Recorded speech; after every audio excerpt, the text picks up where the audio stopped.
नमस्कार मंडळी. आज करणार आहे फ्लावर मटारची ग्रेव्ही टाईप भाजी. चला तर इथे पाणी घेतलेलं आहे. पाण्यामध्ये थोडंसं मीठ घालायचं आहे, हळद, आणि त्या ह्यामध्ये ॲड करायचं आहे फ्लावर आणि मटार. एक उकळी काढून घ्यायची आणि गॅस बंद करून घ्यायचा आहे. आता इथे मी धने घेतलेले आहेत. थोडेसे अख्खे खडे मसाले घ्यायचे, म्हणजे सुगंध छान येतो आणि चवही छान लागते. त्यासाठी अख्खे खडे मसाल्यांचा वापर करायचा. थोडंसं सुकं खोबरं, कांदा, 2 हिरव्या मिरच्या. ज्यांना जास्त तिखट लागत असेल त्यांनी जास्त घेतलं तरी चालेल. मी इथे मस्त लाल रंग येईपर्यंत भाजून घेतलेला आहे.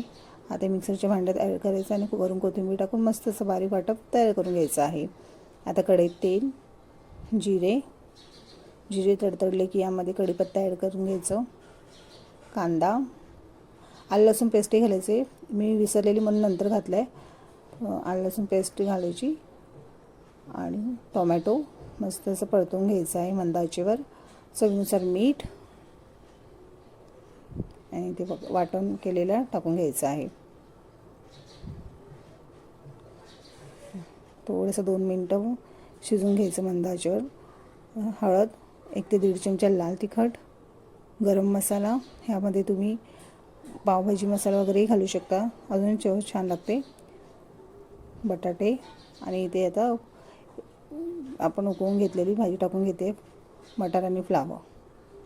थोडंसं पाणी यात घालून एक 10 ते 15 मिनटं शिजून घ्यायचं मंद आचेवर. वरून कस्तुरी मेथी टाकायची आहे. कस्तुरी मेथीने फ्लेवर छान येतं, टेस्टही छान लागते. वरून कोथिंबीर घालायची आहे आणि मस्तपैकी अशी भाजी रेडी आहे आपली फ्लावर मटारची. सो तुम्ही ट्राय करून बघा एकदा, मस्त अशी भाजी लागते. Bye bye.